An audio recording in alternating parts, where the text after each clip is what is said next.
La sala. Muchas gracias.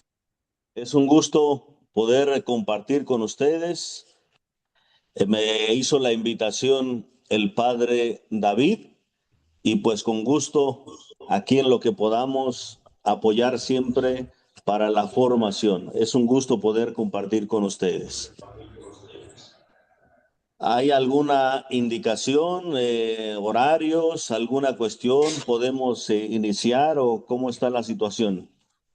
Sí, padre, muy buenas noches nuevamente y bienvenido, pues y agradecemos su presencia esta noche. Bueno, pues para pasar a las 8, casi terminando, tenemos una pausa activa de entre 10 minutos para poder un Ujú. poquito, pues, también los maestros tomar su agüita, algo, y retornamos, ¿no? Para culminar a las 9, ¿no? Y usted tiene la sala, puede utilizar los materiales que usted desea conveniente, ¿no? Si tengo la posibilidad ahí de compartir pantalla, Sí, sí, padre, lo puede compartir.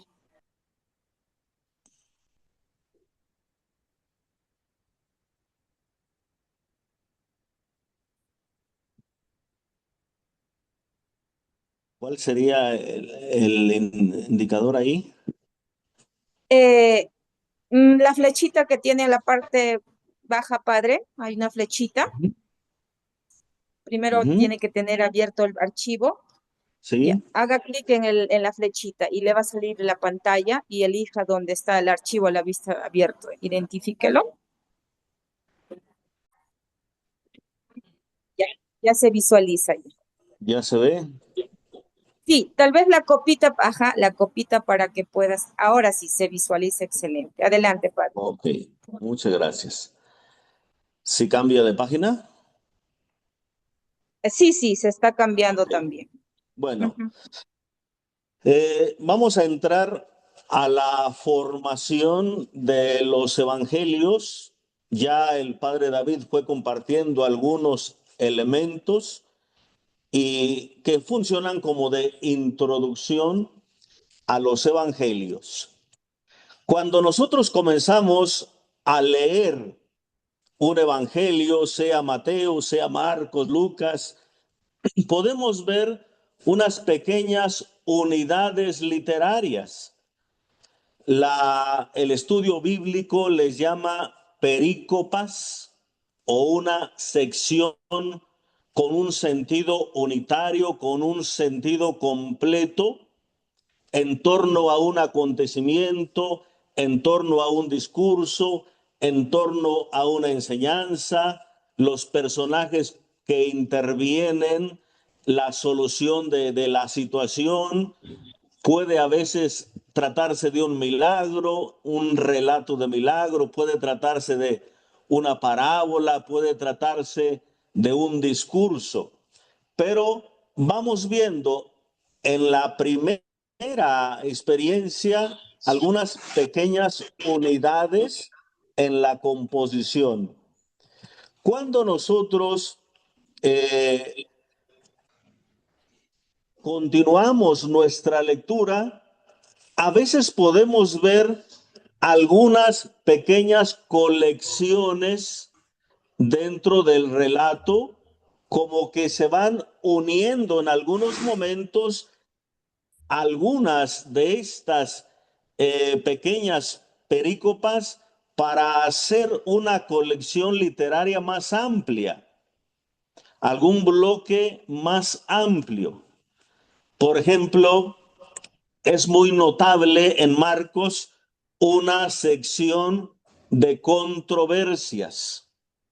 Las controversias normalmente tienen que ver con las temáticas de la ley, sobre el sábado, sobre la ley, sobre los mandamientos, sobre la interpretación de alguna cuestión legal, sobre cuestiones de Moisés o a veces sobre cuestiones rituales.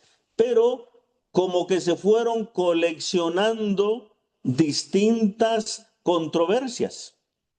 También se puede notar, por ejemplo, una sección de parábolas. Marcos 4 del 1 hasta el 34 hay varias parábolas. Después, el Evangelio de Mateo hizo más largo este discurso de parábolas. En el capítulo 13 tenemos muchas más parábolas de las que aparecen en Marcos. Tenemos también sección de milagros. En Marcos 4:35 hasta el 5:43 hay algunos milagros. Y también posteriormente en el Evangelio de Mateo parece como que el capítulo 8 y 9 de Mateo pues están dedicados solamente a los milagros. Cuando nosotros nos acercamos, por ejemplo, al Evangelio de Mateo, vemos que desde el capítulo 5, 6 y 7 encontramos el Sermón del Monte con distintas enseñanzas, desde las bienaventuranzas, la interpretación de la ley, la enseñanza sobre la confianza en Dios y no en el dinero, el no juzgar, el confiar en Dios, en la práctica de la misericordia, tantos elementos en un solo discurso. Y después, capítulo 8 y 9 de Mateo, están una sección de puros milagros, puros milagros. Después encontramos en el capítulo 9 en adelante y ya en el 10 hasta el 12 un discurso sobre el tema de la misión, la elección de los 12, el envío de los 12, las condiciones para ser discípulo, las recomendaciones que Jesús va dando a los misioneros. Luego en el capítulo 13 de Mateo tenemos la sección de las parábolas. Como que alguien dijera en una primera lectura de Mateo, cómo el ministerio de Jesús se realizó. En un día se subió él al monte y comenzó a dar un discurso y se estuvo toda la tarde o no sé si un día, y después como que dijo, ya me cansé de hablar mucho, ahora vamos a hacer milagros. Y una sección de 10 milagros narrados ahí en el capítulo 8 y 9. Ya como que ya vamos a dejar de hacer milagros, ahora voy a elegir a los apóstoles y los voy a preparar. Y ya después, ahora les voy a enseñar mediante parábolas, como que siguiendo el relato narrativo en Mateo, como que pareciera que Jesús hizo alguna actividad por unos días, cambió de actividad o de enseñanza en otros días, cambió de método o de característica en otros días, pero eso, más que ver una secuencia narrativa de la vida de Jesús, de lo que él iba haciendo cada día, no, son colecciones de las tradiciones, de las palabras, de las enseñanzas de Jesús, que es, ahí se nota ya un trabajo de los evangelistas. Después, cuando hablamos del criterio de la organización, ¿por qué poner una parábola en este lugar? ¿Por qué poner un milagro después de este acontecimiento? ¿Dónde colocar estos elementos? Ese ya fue el trabajo de los evangelistas. Este ya va siguiendo no un criterio biográfico, como para decir, ¿qué hizo Jesús en el primer mes de su ministerio? ¿Qué hizo Jesús en el segundo mes de su ministerio? El primer año, ¿dónde trabajó? ¿A dónde se fue después en el segundo año? No hay que pretender seguir en el Evangelio un criterio biográfico para ir viendo lo que Jesús iba haciendo cada día. No. Tampoco hay que seguir un criterio de narrativa histórica desde el punto científico moderno. Otra vez, pensando en algún acontecimiento, en algún lugar, hay algo de base en esto. Por ejemplo, la primera etapa de la predicación de Jesús en Galilea, posteriormente el camino hacia Jerusalén y la última etapa de su ministerio en Jerusalén. podría aparecer algo de un itinerario histórico, pero no está basado el Evangelio propiamente en un itinerario histórico. Entonces, ¿cuál es el criterio para la formación de los materiales, para colocar los materiales? Pues es un criterio narrativo teológico de acuerdo a cada evangelista, cómo lo va desarrollando, cómo va el crecimiento, cómo va el desenlace, pero sobre todo es un, una narración de fe, una narración de enseñanza, una narración teológica con criterios y con valores y con finalidad, sobre todo desde el punto de vista de la fe. Entonces, es algo importante que hay que ir viendo. A primera vista en la lectura de los evangelios, vamos viendo pequeñas unidades, después unidades más largas con características semejantes en su género literario, como decía, o una sección de milagros, o una sección de enseñanzas, una sección de parábolas. Ciertamente, en algunos momentos, en Marcos o en Lucas, no es tan perceptible estos bloques tan definidos, se ven mucho más en Mateo, pero igualmente, pues ellos también siguieron un criterio teológico.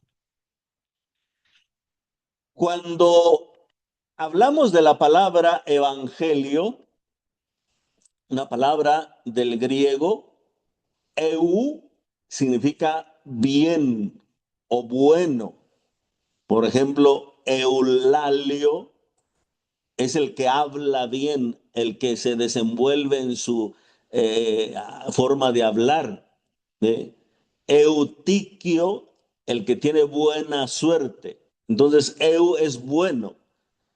Ángelos del anuncio, del mensaje. Entonces, euangelio es la buena noticia, el buen mensaje.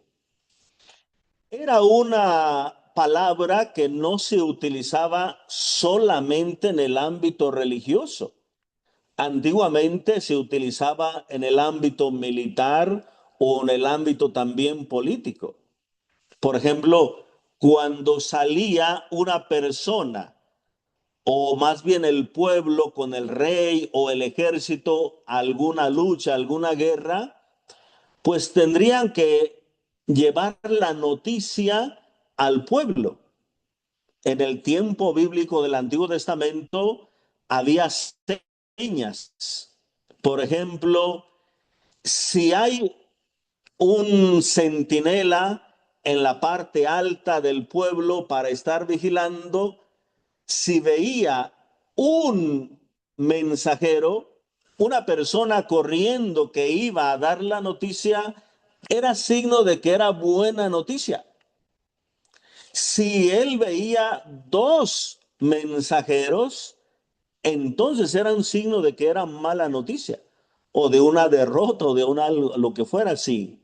Por eso vean en el capítulo 52 de Isaías, en el verso 7, se dice que hermosos son sobre los montes los pies del mensajero, ¿vean? Del mensajero, ¿sí?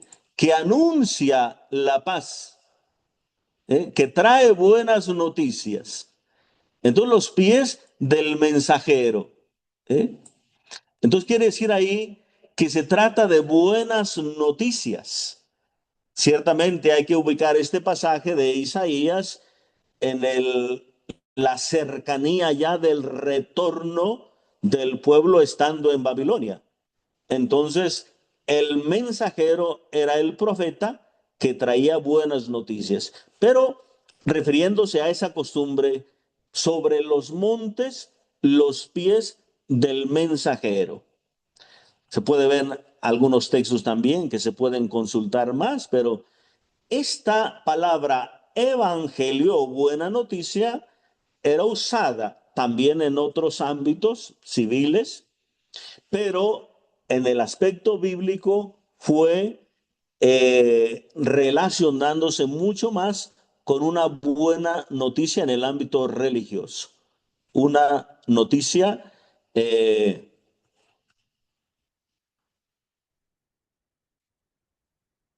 para el aspecto salvífico, el aspecto de la presencia salvífica de Dios en algún momento de su pueblo.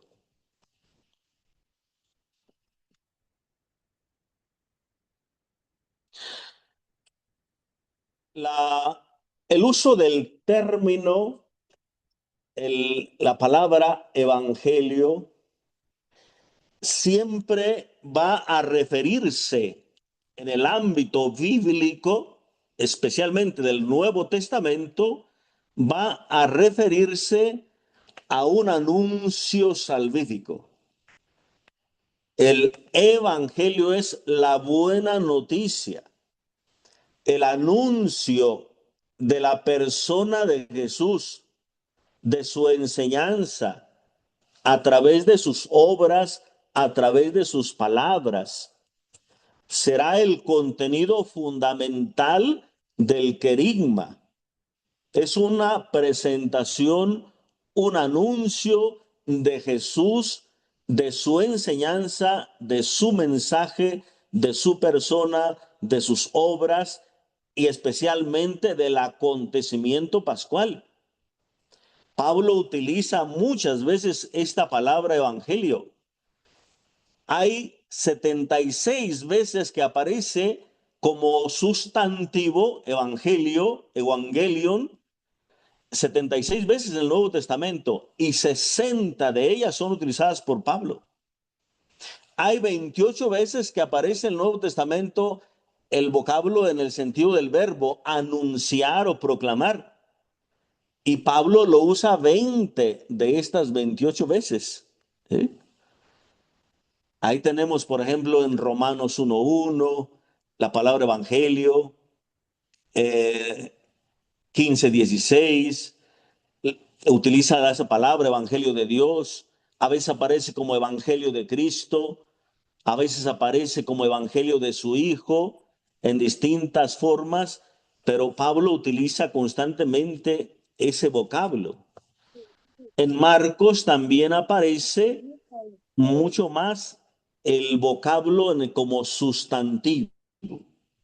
En Marcos, la palabra evangelio es casi como sinónimo de la persona de Jesús. Creer en el evangelio es creer en Jesús. Acuérdense, por ejemplo, de Marcos 8:35, aquel que quiera salvar su vida, la perderá. Pero el que la pierda por mí y el evangelio, o sea, por mí que soy el evangelio, la salvará. Jesús anunciaba, conviértanse y crean en el evangelio, o sea, crean en la persona de Cristo. En Mateo aparece mucho más el sentido del verbo evangelizar, o cuando aparece la palabra evangelio, no aparece en Mateo sola, el evangelio.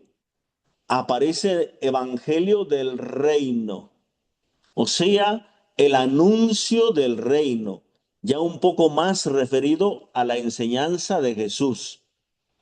Y luego, el término evangelio para referirse al escrito, o sea, en el Nuevo Testamento, la palabra evangelio se refiere a la persona de Jesús, a su mensaje, a su enseñanza, especialmente transmitido de forma oral. Y luego, por primera vez aparece en San Justino por el año 165. Él utiliza por primera vez la palabra evangelio para referirse a los escritos. Es decir, ya al texto de Mateo, al texto de Lucas, al texto de Marcos, al texto de Juan, ya hay un paso que de aplicación propia, no a la tradición oral, no a la enseñanza de Cristo transmitida por los apóstoles, sino ahora a esa enseñanza que se ha puesto por escrito. Pero es San Justino el que va haciendo esa referencia a la aplicación de la palabra evangelio al escrito que tenemos nosotros en la actualidad. Y aquí hay algo importante, vean, aparece la expresión kata, o es una preposición griega que para hacer referencia a la propiedad de cada uno de los evangelistas. En alguna traducción litúrgica se le traduce como según, Evangelio según San Mateo, Evangelio según San Marcos, Evangelio según San Lucas, según San Juan. Pero esa palabra según no significa pues según él. Quién sabe si sea, no significa o no tiene ese sentido de duda, sino la palabra según, traducida de kata, significa de acuerdo a, para ir entendiendo que hay un solo evangelio que es Jesús, que es su palabra, que es su mensaje. Hay un solo evangelio.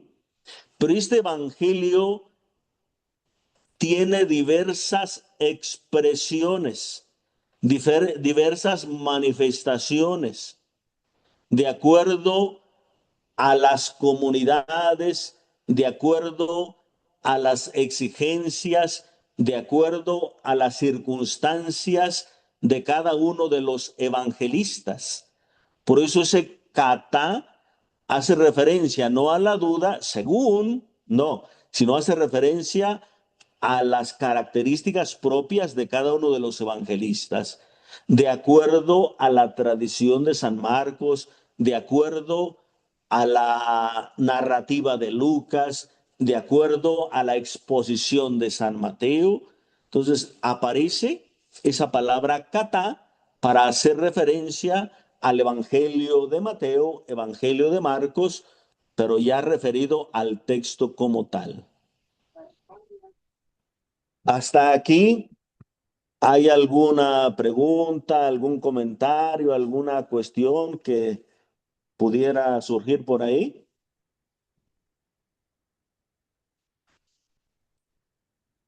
¿Seguimos?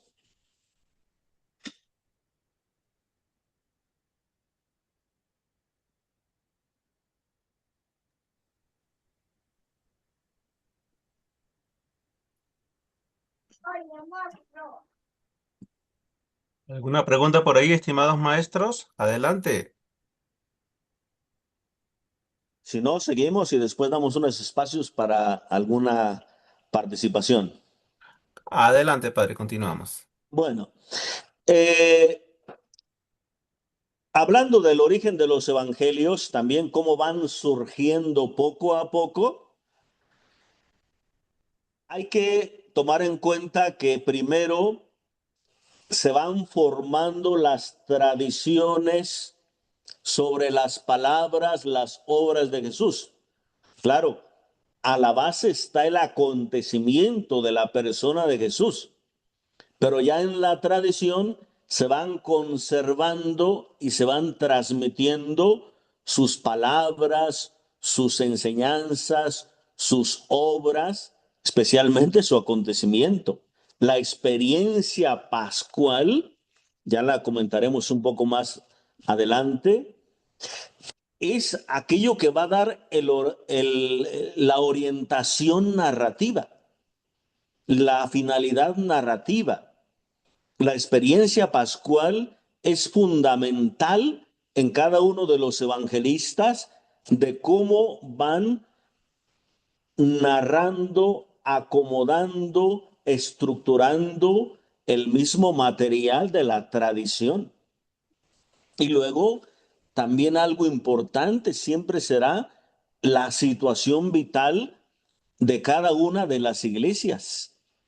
Por ejemplo, Mateo escribe lo más probable a comunidades del Asia Menor, en Arabia.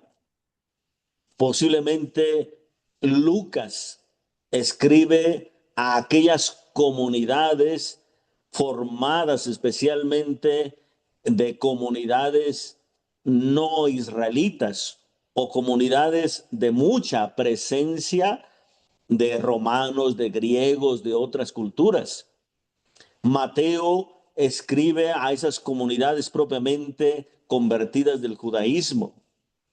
Marcos probablemente escribe desde Roma, también manifestando aquellas primeras enseñanzas de Pedro, de Pablo. Entonces hay una situación vital, una situación concreta, circunstancial de cada uno de los evangelistas, de sus comunidades o de sus destinatarios primeros. Entonces hay que tomar siempre en cuenta estos elementos, las tradiciones de la iglesia que están a la base, la experiencia pascual, la experiencia de cada uno de los discípulos, la experiencia de la iglesia y luego también la situación vital de cada una de estas iglesias.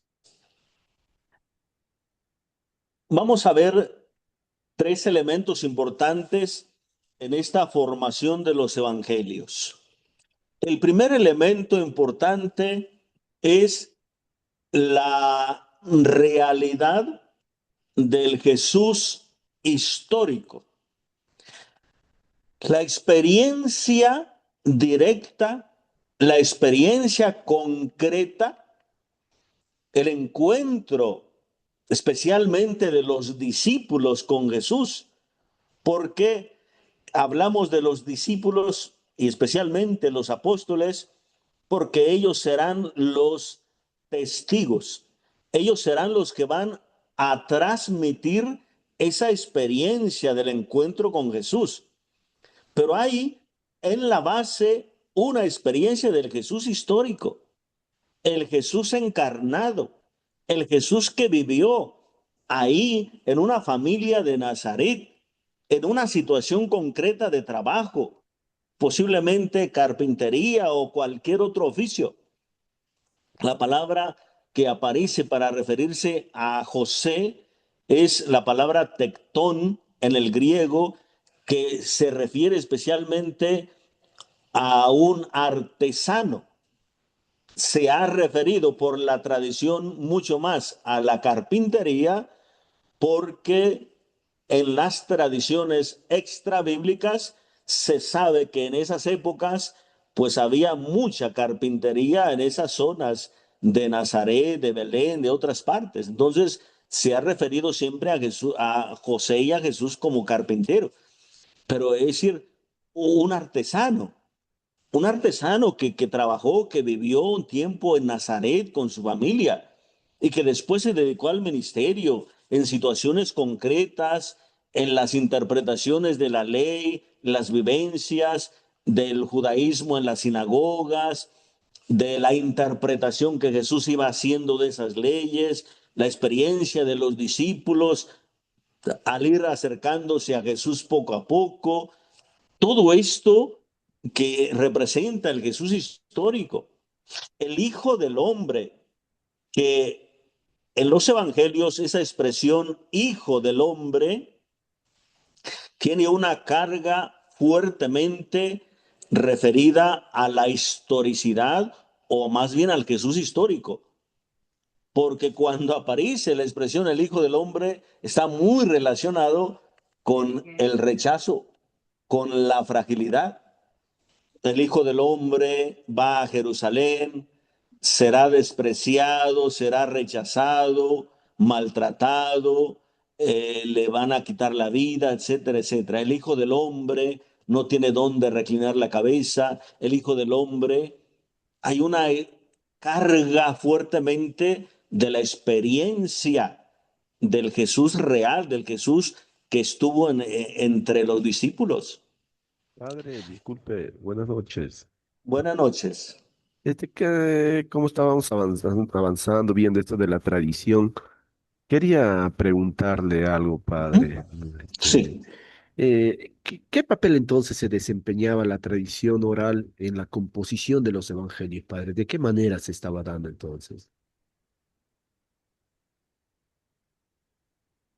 La tradición oral, Sí, en la composición de los evangelios. ajá, la tradición oral es la primera forma de predicación, la primera forma de testimonio. Los discípulos o apóstoles de Jesús recibieron la enseñanza, escucharon una parábola, escucharon a Jesús interpretando la ley, vieron a Jesús sanando a un enfermo, vieron a Jesús realizando alguna obra salvífica, escucharon a Jesús enseñándoles sobre el reino.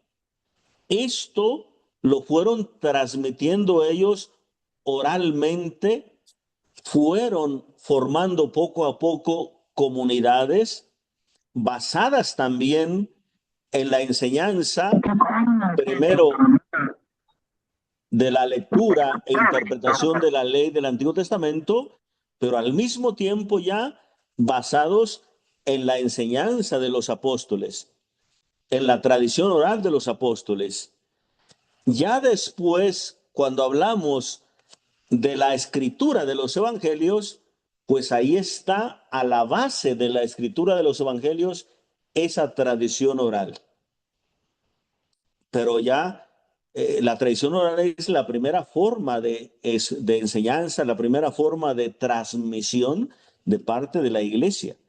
Y después ya será puesta por escrito por parte ya de los escritores. Eh, Ahorita vamos un poco hacia ese elemento de la puesta por escrito, a lo mejor ahí se aclara un poco más.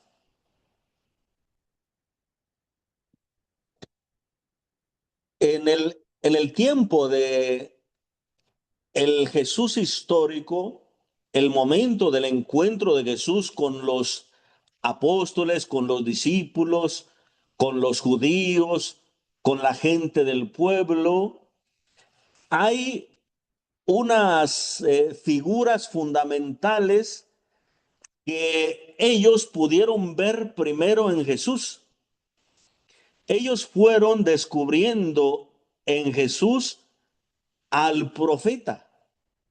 El cuestionamiento de muchos de ellos será, ¿eres tú el profeta? ¿Él será el profeta? ¿O es un profeta? Recordando, por ejemplo, a Moisés, Dios les dará un profeta como yo.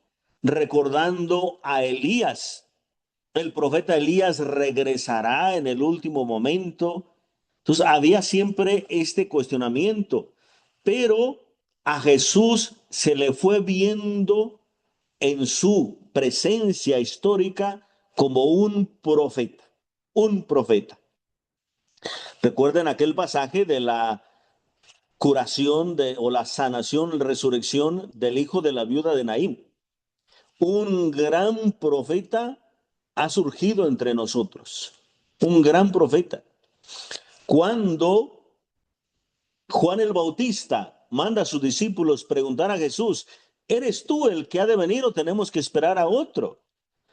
Y Jesús hace una serie de observaciones que son tomadas del profeta Isaías. Los ciegos recobran la vista, los sordos oyen, los cojos caminan, los pobres escuchan la buena nueva.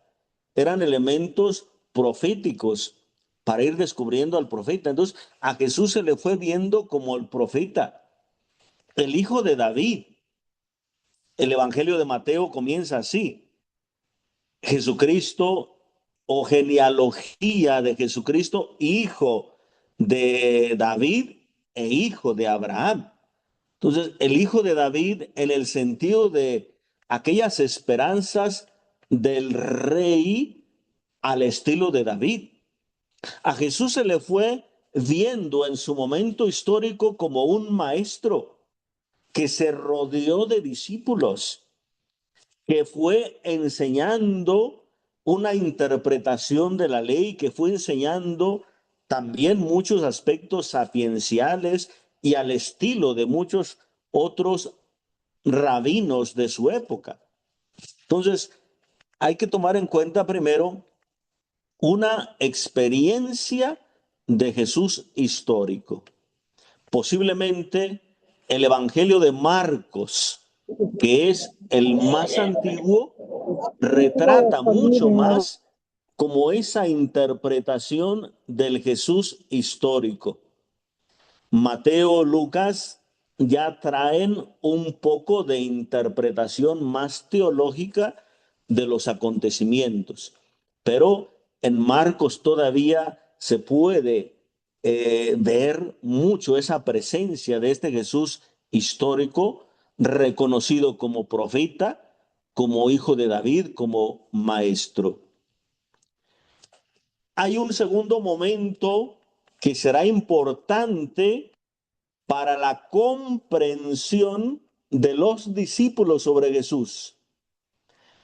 Y esto representará especialmente el oriente narrativo de los evangelios.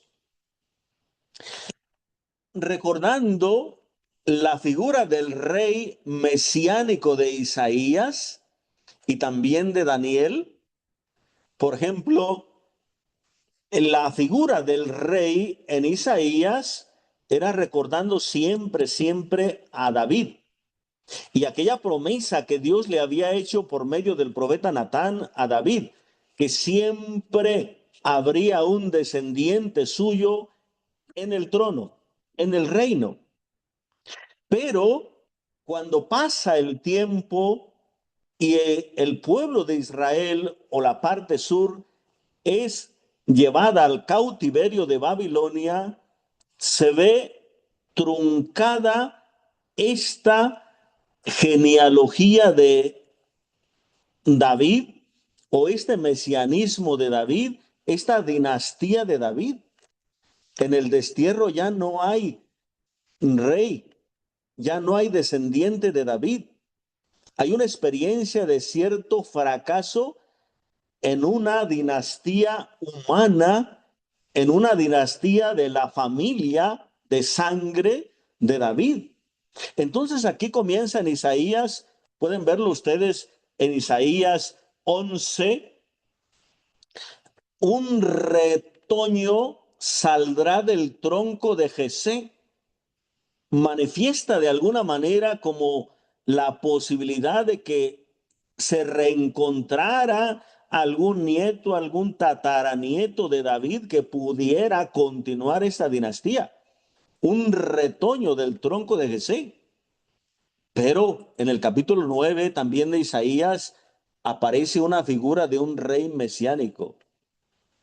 Un niño nos ha nacido, un hijo se nos ha dado, y sobre él reposa el espíritu de sabiduría, el espíritu de conocimiento, de piedad, de ciencia, de temor de Dios, etcétera, etcétera. Ya van tomándose no aspectos de consanguineidad, no descendencia de sangre, sino características de carácter, de pensamiento, de valores, de espíritu de los grandes personajes. Características de Moisés, características de Salomón, de su sabiduría, características de justicia en el reinado de David. El que reinará con justicia. Se va dando ya una figura de Mesías. En Daniel también aparece la figura de un hijo de hombre, pero que viene del cielo, no es de la tierra, viene del cielo y está destinado a reinar perpetuamente. Los reinos de la tierra han fracasado, incluso el reino de David. Entonces, hay una esperanza en un rey mesiánico que venga del cielo destinado a reinar eternamente. Vean, va surgiendo poco a poco esa figura de ir esperando a alguien más que David, más que Salomón, más que Moisés, más que Abraham. También los discípulos van meditando sobre la postura de Jesús ante la ley. Nadie, ningún rabino, por más sabio que fuera o por más docto que fuera, podría compararse con Moisés. Podría decir, yo tengo una interpretación distinta de la de Moisés. Y Moisés les dijo esto, pero yo les digo, nadie de los rabinos podría hacerlo. Y Jesús se presentó con una interpretación de la ley superando incluso las interpretaciones antiguas que ellos tenían. Y Jesús se presenta como el Señor del sábado, capaz de darle sentido, actualidad, incluso modificación al mandamiento. Señor del sábado. El Hijo de Dios, la experiencia de ese título, Hijo de Dios en San Juan, aparece como el Señor de la vida. No un hijo de Dios al estilo del pueblo de Israel antiguamente, o del juez que también se podía decir hijo de Dios, o no sé, de algún rey que podría decir es hijo de Dios. No, el Hijo de Dios como de la misma naturaleza, el Señor de la vida. Los diálogos que encontramos en Juan, capítulo 5 en adelante. ¿Por qué haces esto en sábado? Mi padre trabaja siempre. Yo trabajo siempre. El único que puede trabajar siempre era Dios. Ellos lo sabían.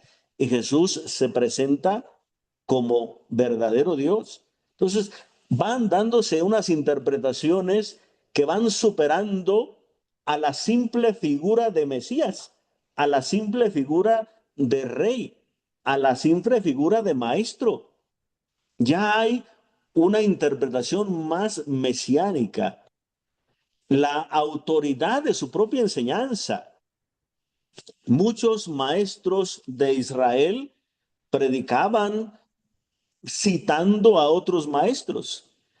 ¿Qué quiere decir San Mateo cuando dice ama a tu prójimo? Bueno, pues algún rabí enseñaba, según el maestro tal significa esto y esto y esto. Según el maestro fulano significa esto y esto y esto. Pero según el maestro tal es esto y esto y esto. Citando 3, 4, 5 interpretaciones distintas de maestros distintos, y el oyente podría tener alguna idea de varias interpretaciones y él poder quedarse con la que le quedara mejor. Pero Jesús enseña con autoridad. Jesús no anda citando otros maestros. Jesús cita directamente la autoridad del Padre. Jesús cita directamente su propia interpretación. Moisés dijo, pero yo les digo. Es que ustedes no entienden a Moisés. Es que Moisés les dijo esto porque ustedes son duros de cabeza. Pero el Padre Celestial dijo esto. Pero Dios desde el principio enseñó esto. Jesús se hace portador de una interpretación correcta, profunda, plena. No he venido a quitar la ley, a abolirla, a darle plenitud, a darle su cumplimiento. La experiencia de la Pascua, el camino de la cruz, la resurrección de Jesús, esto fue prácticamente el motivo fundamental para la reinterpretación de la misma historia de Jesús. En aquellas enseñanzas proféticas vieron ellos ya al profeta, no un profeta, sino al profeta. No un rey como David, sino al rey universal, al rey de todos los tiempos, al rey eterno. Entonces, ellos fueron ya descubriendo poco a poco hasta llegar a esta interpretación plena, expresada en el querigma. Jesucristo es el único Salvador. por el acontecimiento de su pasión, de su muerte y resurrección, se ha logrado propiamente el camino salvífico. La interpretación de Pablo y de los evangelistas respecto a la ley, respecto de Moisés, pues es un camino, una ayuda, un maestro en el caminar. Pablo dice, la ley nos señala lo que es pecado y lo que no es. La ley nos señala, ¿has pecado o no has pecado?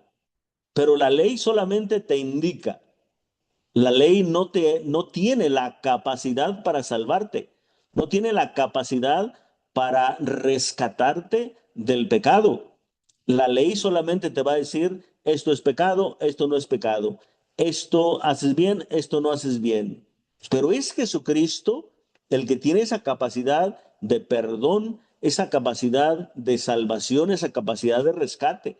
Entonces, Él es no un profeta, sino el profeta.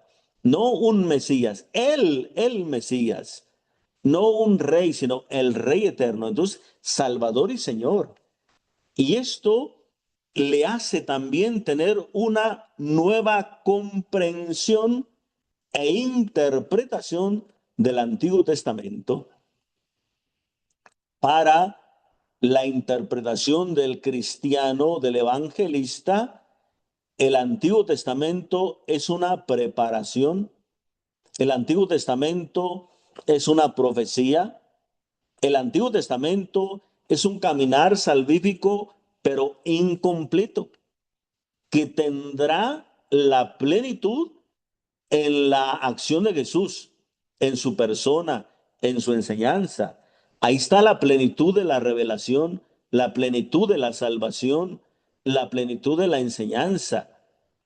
Entonces, hay una nueva comprensión e interpretación del Antiguo Testamento. En los pasajes, por ejemplo, de la resurrección de Cristo, aparece constantemente esa frase, entendieron las escrituras, porque antes no habían entendido. Les explicó las escrituras, les abrió la mente para que comprendieran las escrituras. Hay constantemente esa expresión. Entonces, hay una nueva comprensión a la luz del Nuevo Testamento, a la luz de la persona de Cristo. ¿Eh? Y luego también hay un sentido universal que dará especialmente la incorporación de los gentiles a la comunidad del pueblo de Dios. Antiguamente, pues se pensaba el pueblo de Israel, el pueblo de Dios, el pueblo judío. Pero ya en los cristianos se va dando esa apertura e incorporación a los gentiles y entonces, pues hay una nueva comprensión. Entonces, el elemento de la experiencia pascual va dando un paso más a la comprensión del Jesús histórico. Es momento de dar el descanso.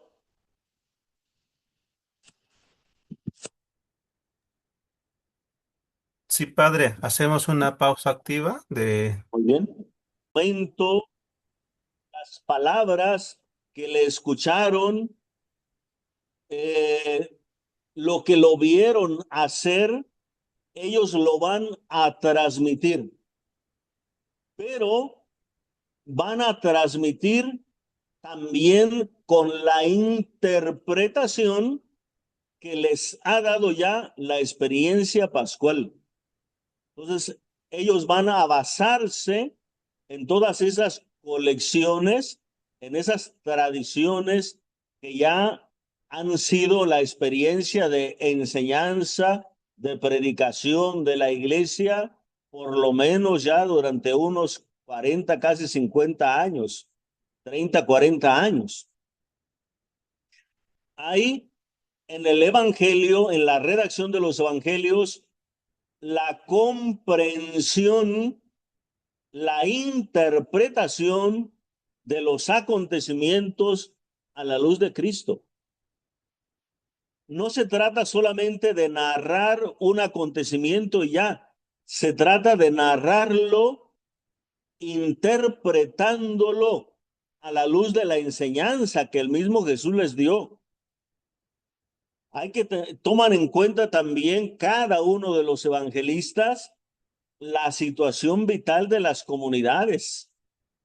Si ustedes, por ejemplo, se acercan a las cartas de Pablo, no tiene el mismo contenido la carta de Pablo a los Gálatas que la carta a los romanos, que las cartas a los corintios, que la carta a los filipenses. Son problemáticas diferentes, por lo tanto también contenidos diferentes, experiencias, interpretaciones, porque la situación de las comunidades lo requiere.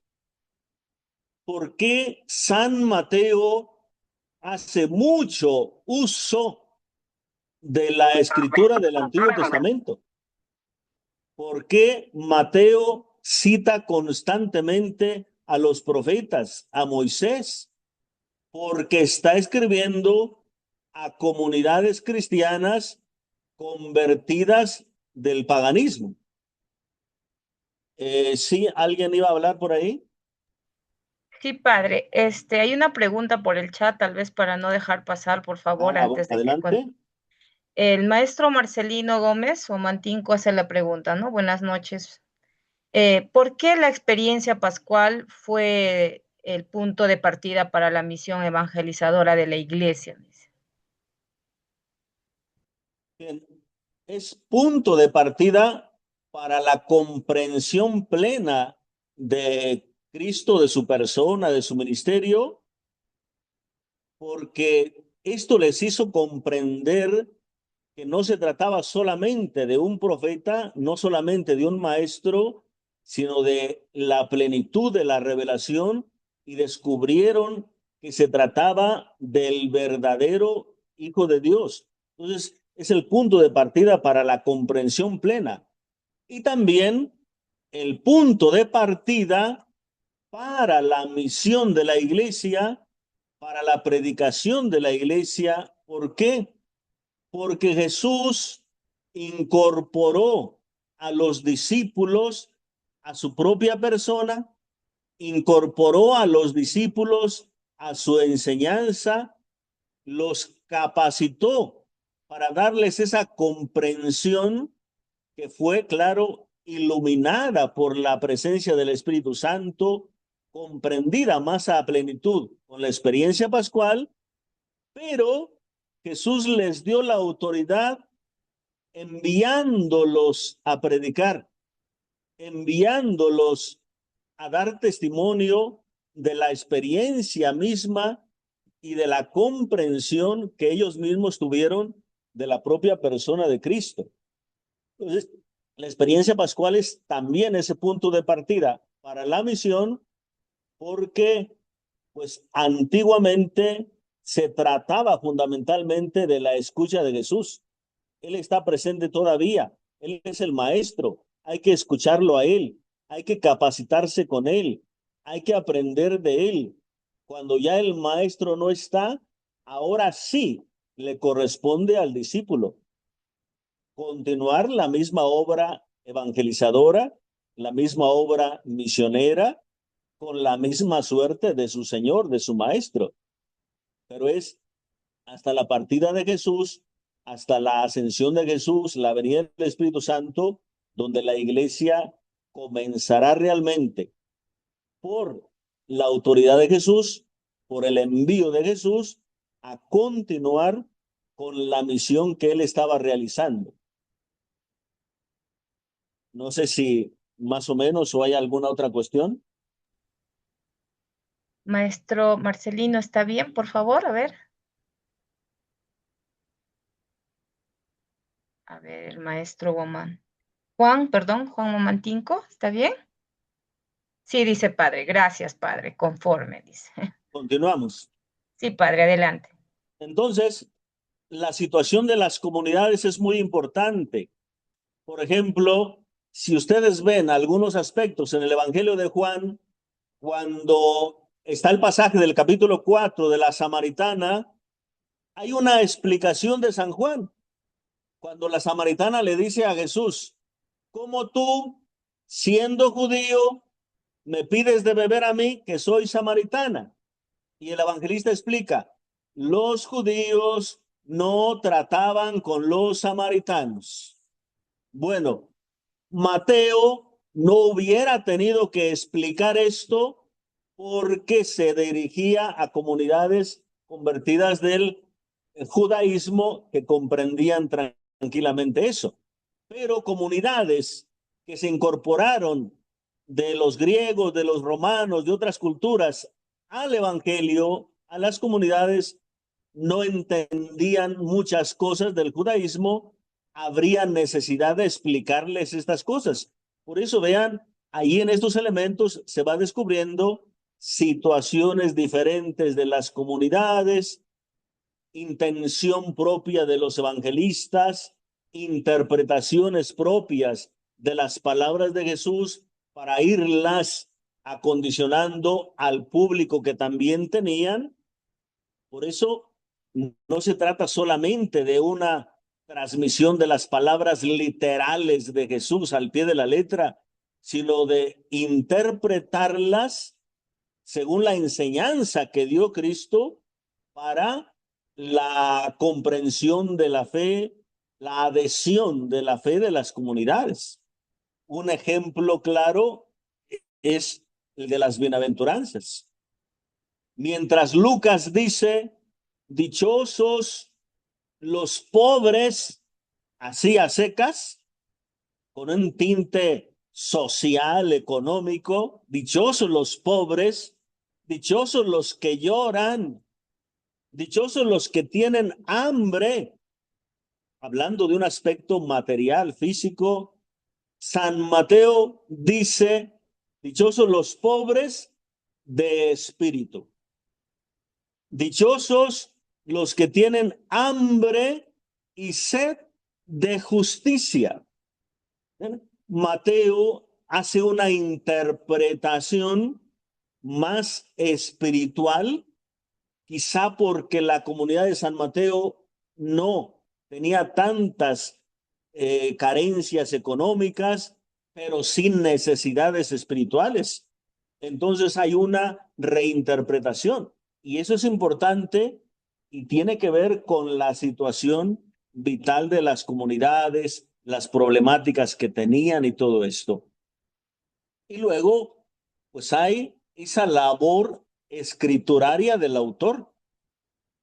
Ciertamente, el autor principal de la Biblia, del Evangelio, pues es Dios, es el Espíritu Santo, que ilumina, que pues inspira al autor, pero la Dei Verbum, que es el escrito, la constitución sobre la palabra de Dios, dice que los autores sagrados o agiógrafos son verdaderos autores, porque Dios no los utilizó, como a veces se dice esa expresión, simplemente como un instrumento inactivo, incapaz, simplemente como un copista. Escribe esto que te digo, coma, punto, etcétera. No, no, no, no, no. Jesús o el Espíritu Santo, Dios, inspira el contenido, el mensaje, la idea, la enseñanza, pero el autor del evangelio, el evangelista, el autor del libro, pone toda su capacidad, todo su conocimiento, todas sus fuentes, sus medios, su investigación, como lo dice Lucas. Y entonces él tiene que hacer un buen trabajo para escribir, seleccionando los datos de la tradición oral, de la tradición escrita. San Juan llega a decir al final, Jesús enseñó tantas otras cosas, Jesús hizo tantas otras cosas, que si se escribieran todas no habría lugar para escribir, guardar tanto libro. Solamente se escribieron estas para que ustedes crean y creyendo tengan vida. Pero hay una colección y hay una elección de los materiales. A veces hay una tarea de sintetizar algunas secciones largas. Por ejemplo, en los relatos de los milagros, Marcos es muy amplio, Marcos es muy detallista, Marcos tiene muchas situaciones que pues dan más colorido a la narración, y Mateo como que reduce, quita ciertos elementos que considera quizá él secundarios y se va a lo esencial, a lo principal. Por ejemplo, aquella narración del milagro de la sanación de la hemorroísa. Marcos dice que aquella mujer estaba asustada, se acercó para tocar el borde del manto de Jesús y era una mujer que había sufrido mucho. Durante 12 años tenía sufriendo y que había gastado todo en médicos y que en lugar de sanar había empeorado y su situación era muy deplorable, muy difícil. Bueno, toda esa descripción de su sufrimiento y del tiempo, de todo eso, Mateo no la tiene. Mateo nada más dice, ella se acercó pensando con tocarle el borde de su manto, quedaré sana. Y ya. Entonces, hay también esa labor del evangelista, del autor, para seleccionar, para acomodar el material. Hay pues de acuerdo a la intención o de acuerdo también al proyecto que tiene el autor en el Evangelio, van acomodando un milagro más adelante o más atrás, un acontecimiento en medio o atrás o adelante, de acuerdo a la finalidad del evangelista. Por ejemplo, ustedes pueden ver la expulsión de los vendedores del templo, la purificación del templo, como se le suele llamar. Si nosotros vemos el Evangelio de Juan, ahí aparece en el capítulo 2, apenas después de el primer milagro, que es las bodas de Caná. Apenas después de este milagro, Juan 2:13, aparece Jesús en la fiesta de la Pascua, purificando el templo, expulsando a los vendedores. Si uno se va al Evangelio de Mateo, este pasaje de la purificación del templo aparece en el capítulo 21, ya en la entrada de Jesús a Jerusalén, ya al inicio de la última etapa de su ministerio. Entonces uno dice aquí, ¿por qué no están siguiendo el orden o cómo fue? No, que cada evangelista va acomodando los materiales de la tradición para darle la hilación, para conservar su estilo, para darle una finalidad teológica.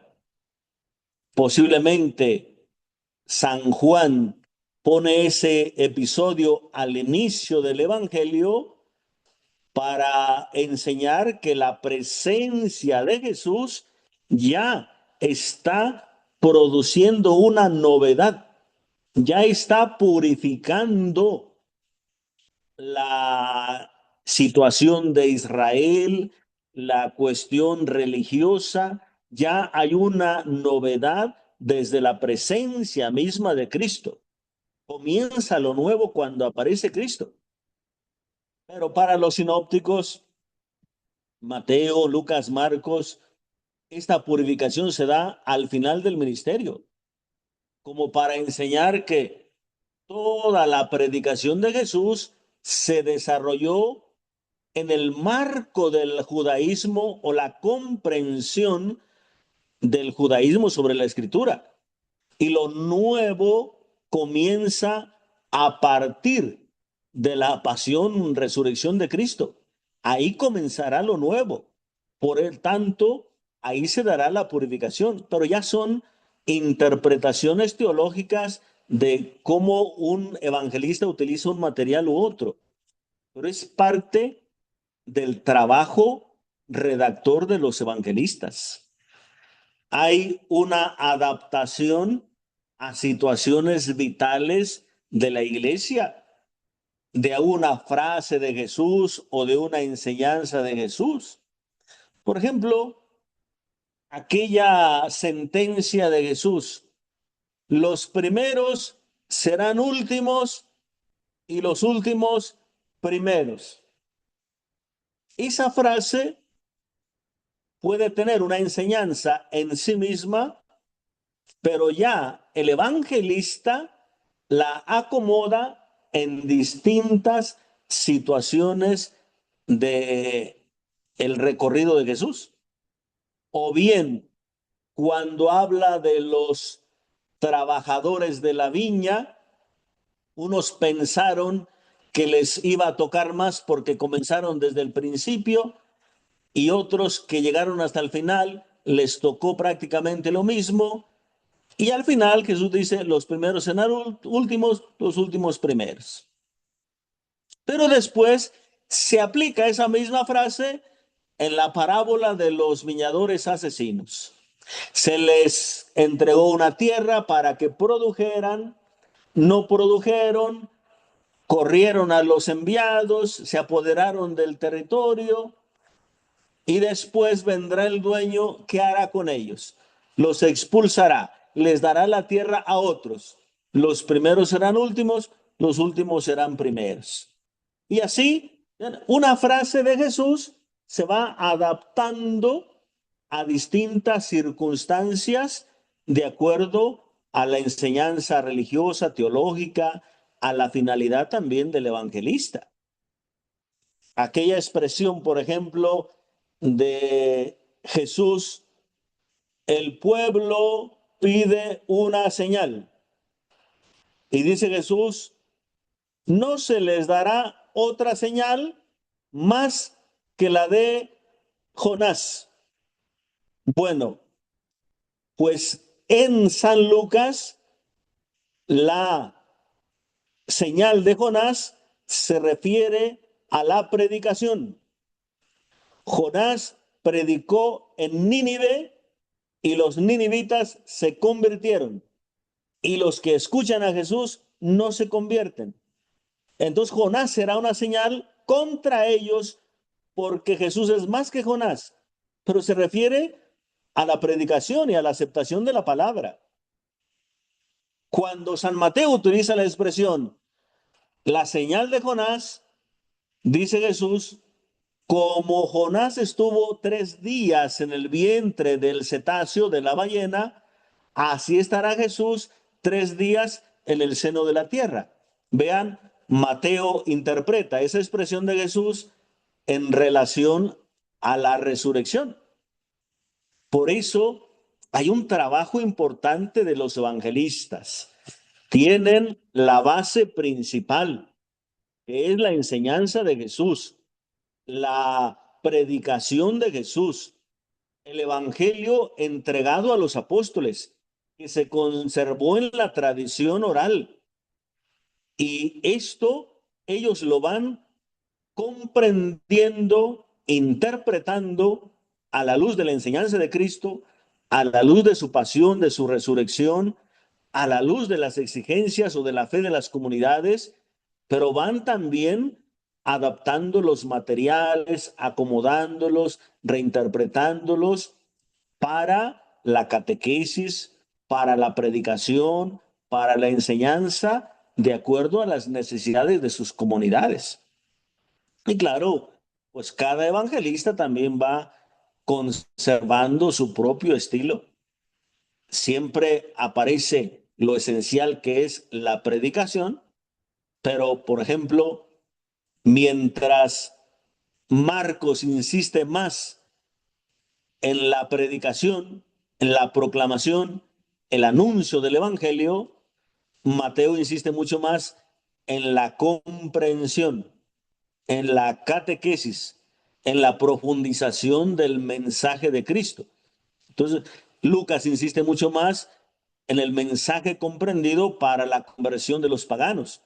Entonces, hay algunas intenciones propias que también están reflejadas ahí en cada uno de los evangelios.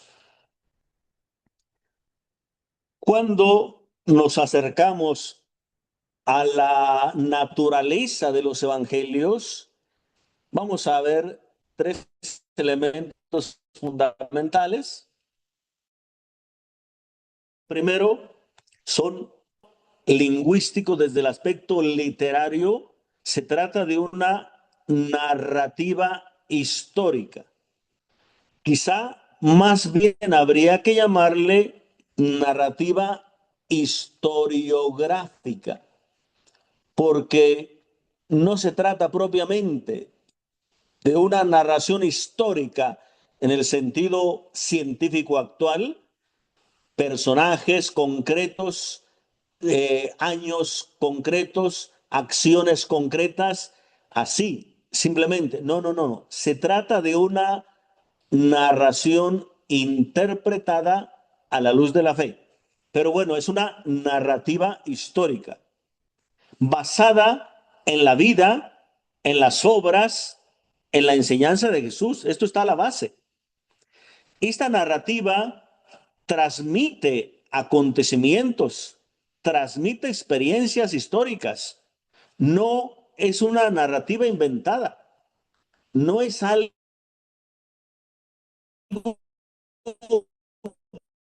que esto se lo inventó el evangelista. Esto se trata de eso. Me aparece aquí que tengo inestabilidad en el internet. Si en algún momento se deja de escuchar, por ahí me hacen alguna seña o alguna indicación. Sí, padre, no se Entonces, preocupe. se trata de experiencias concretas, históricas, no que sean inventos del autor y que son solamente un género literario. No, son acontecimientos históricos concretos. Hay una trama que se va desarrollando, claro, en el aspecto lingüístico. Hay un hilo conductor en la enseñanza. Hay un desenlace o una comprensión final. Desde el aspecto, por ejemplo, geográfico, tenemos una predicación de los primeros años en Galilea. Tenemos un camino que realiza Jesús de Galilea a Jerusalén. Y tenemos un momento de predicación ya en la estancia de Jesús en Jerusalén. Pero si nosotros vemos ese hilo conductor en cuestión de las enseñanzas de Jesús, no se trata solamente de un camino geográfico, se trata de un camino teológico. La primera etapa del ministerio de Jesús está caracterizada por su predicación, la enseñanza del reino, la enseñanza del proyecto salvífico del Padre, la comprensión de la vida de acuerdo al Padre. Hay una predicación que Jesús, mediante la cual quiere enseñarnos una comprensión auténtica de las Escrituras, una comprensión e interpretación de la ley, una comprensión plena del camino salvífico de Dios, de la revelación. Y luego hay unas consecuencias.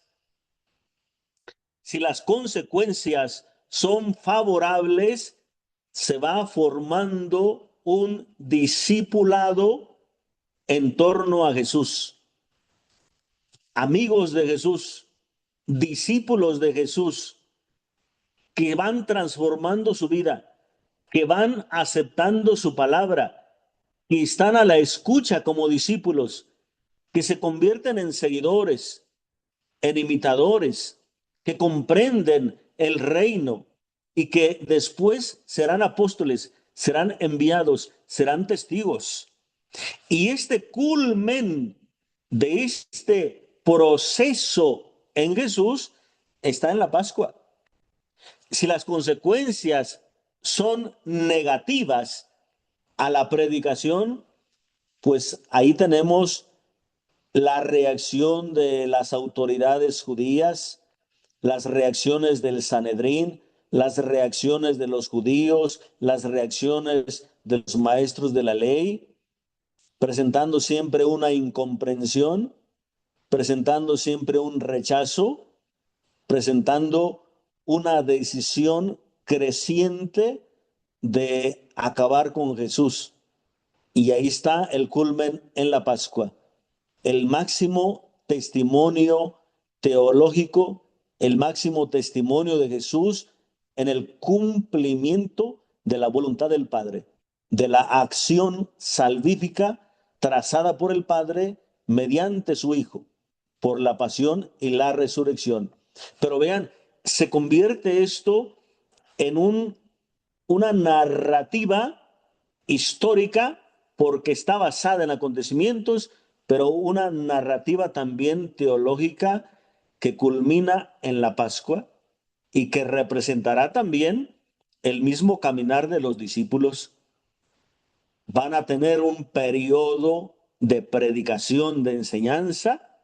También las comunidades los escucharán o no, crecerán comunidades cristianas o no, habrá también rechazo. Y la mayoría de ellos también recibiendo la misma Pascua de Jesús, o sea, la misma pasión de Jesús mediante el martirio. Hay un desarrollo en cuanto a textos narrativos, hay una concatenación. ¿Qué quiere decir esto? Pues es el trabajo del evangelista hilar un acontecimiento con otro.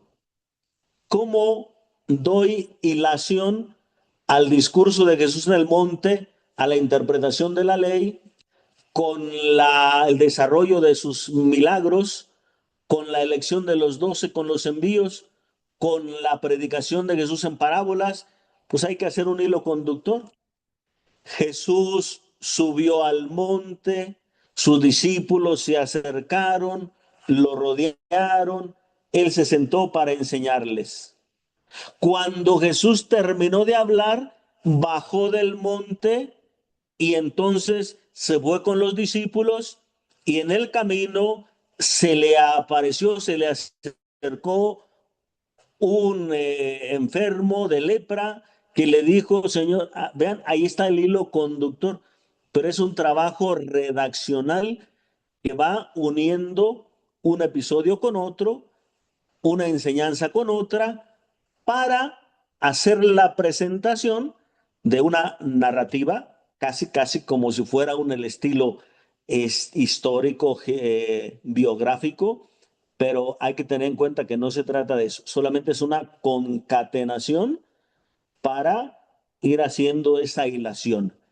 Que no se entienda que es simplemente una antología de enseñanzas de Jesús, una colección de palabras de Jesús, no.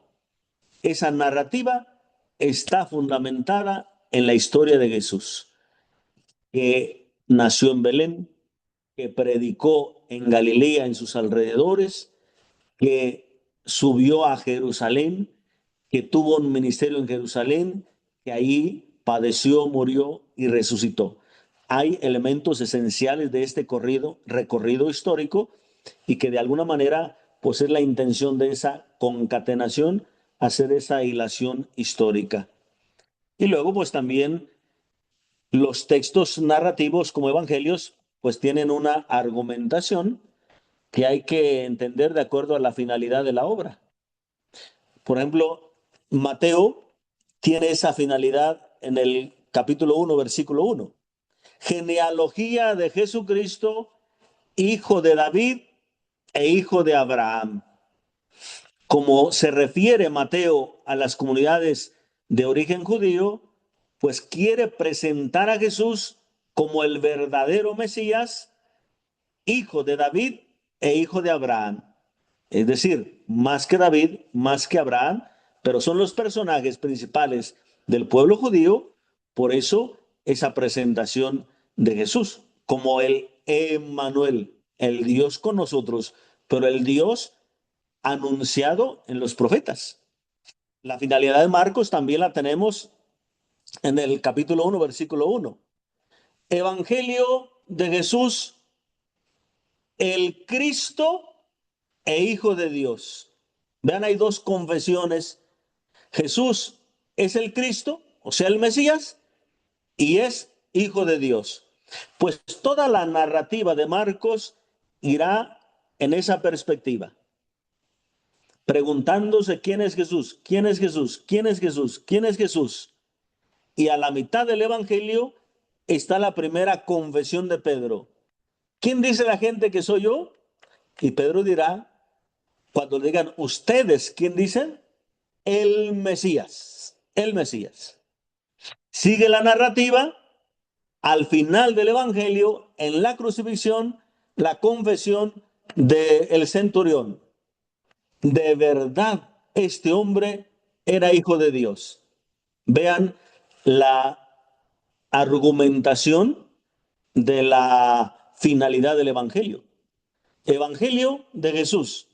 El Cristo lo confiesa Pedro como el Mesías. El Hijo de Dios lo confiesa al final el centurión. Pues toda la narrativa del Evangelio tiene una argumentación para ir presentando a Jesús como el Mesías y el Hijo de Dios. También San Juan, solamente que San Juan tiene la finalidad hasta el final, valga la redundancia. Tiene la intención de la obra hasta el final. Juan 20:31. Muchas otras cosas hizo Jesús, solamente se escribieron estas para que ustedes crean que Él es el Mesías, el Hijo de Dios, y para que creyendo tengan vida en Él. Pues hay una intención teológica de los evangelistas, pero en la narrativa histórica pues va habiendo una argumentación para la presentación de esa obra. Pues hay que recordar que son pues textos narrativos. También los evangelios son narraciones teológicas. No se trata de una narración científica que está al pie de la letra. Así sucedió, este día fue, a esas horas, en esa circunstancia. No se trata de una historia científica a la comprensión moderna. Tampoco es una ficción literaria. Entonces no sucedió así. Entonces no pasó así. Entonces, ¿cómo fue? Entonces esto se lo inventó el evangelista. No. Tampoco es un invento. No es una ficción literaria. Hay una acción salvífica de Dios en la historia. Jesús se ha encarnado en la historia como se encarnó la revelación de Dios en la historia de Israel. Es su presencia a través de Abraham, su presencia salvífica a través de Moisés, su presencia salvífica a través de Samuel, a través de David, a través de los profetas. Hay una encarnación histórica de la presencia de Dios. Así también es una encarnación de Jesús en la historia, a través de los acontecimientos, a través de personas. Pero es una acción salvífica. No tiene simplemente una intención de narrar acontecimientos de historia y ya, sino acontecimientos que nos enseñan de Dios, acontecimientos que nos enseñan quién es Dios, acontecimientos que nos enseñan quién es Jesús. Recuerden Juan 1:11. El milagro de las bodas de Caná fue el primer signo, el primer milagro de Jesús. Así los discípulos creyeron en él, contemplaron su obra y su gloria y creyeron en él. Son acciones salvíficas. Hay una interpretación de la vida, interpretación de las obras y enseñanzas de Jesús, que decíamos hace un momento. Se quiere enseñar la presencia viva, presencia activa de Jesús con sus discípulos, el Emmanuel, el Dios con nosotros. Una predicación en favor del reino. Jesús ha venido a inaugurar el reino, a establecer el reino. a declararle la guerra al mal, a Satanás y sus obras, mediante la compasión, mediante la misericordia, tomando sobre sí las debilidades y dolencias. O sea, hay un rescate, hay una salvación de la humanidad para enfrentarse contra todo mal que viene a dañar la humanidad, para rescatarla mediante la comprensión plena del reino y mediante la vivencia de la compasión y de la misericordia. Hay una nueva comprensión del Antiguo Testamento. Ya hablamos de la experiencia pascual de cada uno de los discípulos. Entonces, el relato no es solamente histórico, no solo cuenta acontecimientos históricos, sino que los interpreta. La encarnación de Jesús no es simplemente Él bajó del cielo, estuvo aquí en la tierra, lo vimos ahí comer, lo vimos dormir y Él murió y se fue al cielo. No es solamente eso.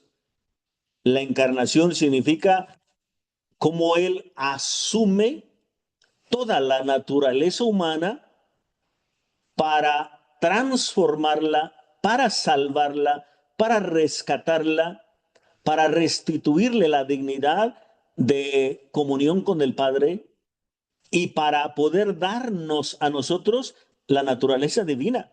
Entonces, vean, se trata no solo de un relato histórico, sino de un relato salvífico, un relato teológico, un relato interpretado a la luz de la fe en Cristo y especialmente de su pasión, resurrección.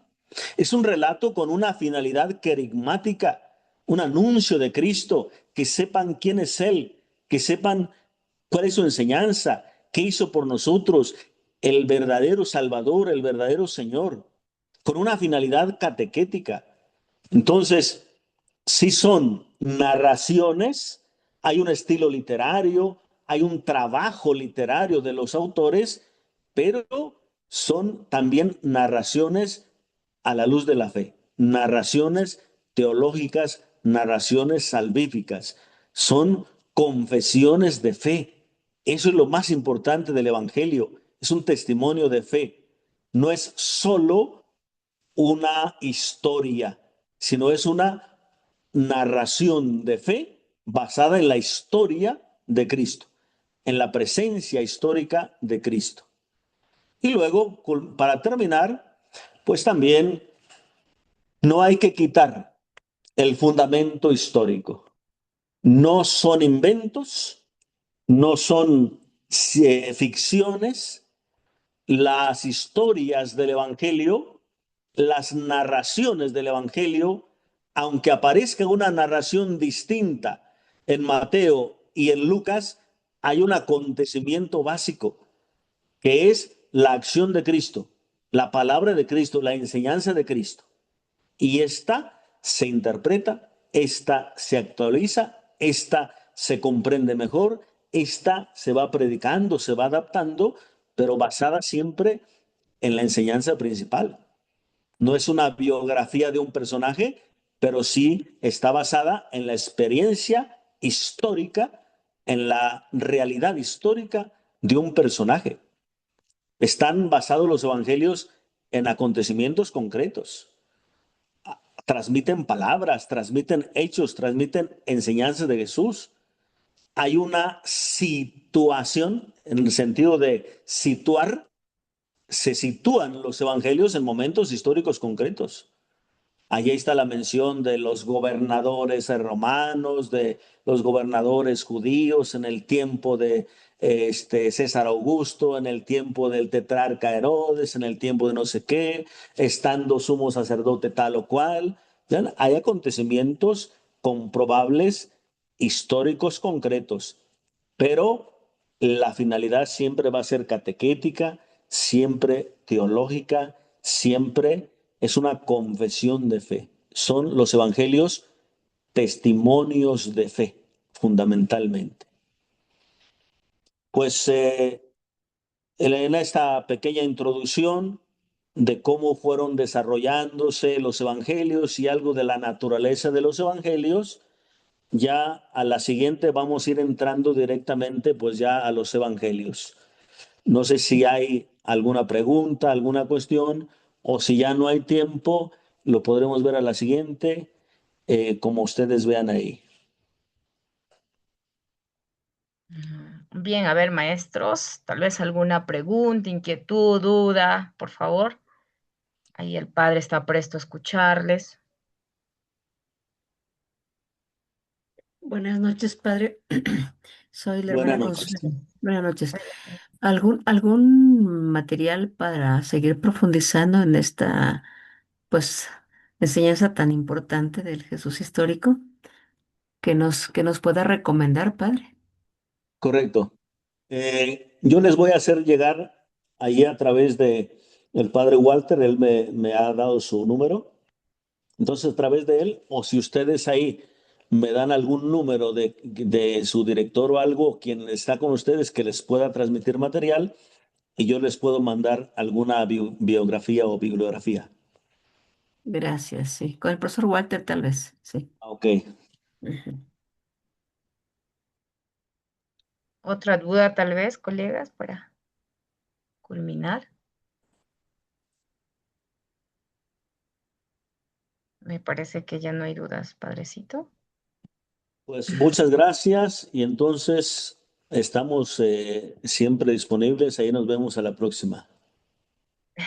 Sí, padre, más bien, muchísimas gracias, por compartir, pues, estos espacios en realidad que son bastante muy provechosos para nosotros como maestros de la fe. Agradecemos pues por compartir pues ese conocimiento, experiencias y sabiduría. Sabemos que el día de esta noche ha sido tan importante, pues ha sido una reflexión y enseñanza acerca de la palabra de Dios, ¿no? Nuevamente agradecemos pues por compartir estos espacios con nosotros. Y nada, le estaremos esperando para la nueva, para la nueva reunión que seguramente van a estar coordinando con el padre David. Muchas Sí, gracias, con muchísimas. gusto y pues buenas noches a todos. Sí, padre. Igualmente, muchísimas gracias, queridos colegas, maestros de la fe. Pues esta noche también han sido partícipes por su presencia, su valiosa presencia, pues su compromiso y su participación activa de algunos maestros durante esta jornada formativa. Pues también aprovechamos, pues a nombre de la ODE Cayacucho, pues felicitarles, ¿no? Un saludo fraterno por su día, que ya viene, pues es el día lunes, seguramente el día de mañana, van a estar celebrando en algunas instituciones. Reciban pues nuestras felicitaciones y reconocimientos por esta maravillosa misión que realizan día a día, maestros, sembrando no solamente conocimientos, sino valores, esperanzas en el corazón de nuestros niños y jóvenes.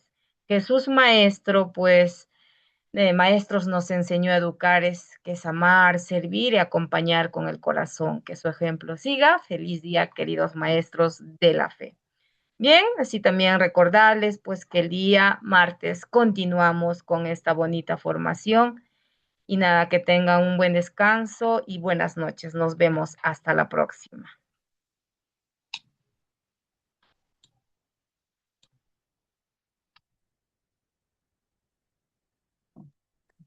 Buenas noches, maestra. Hasta el día martes. Buenas noches, maestro.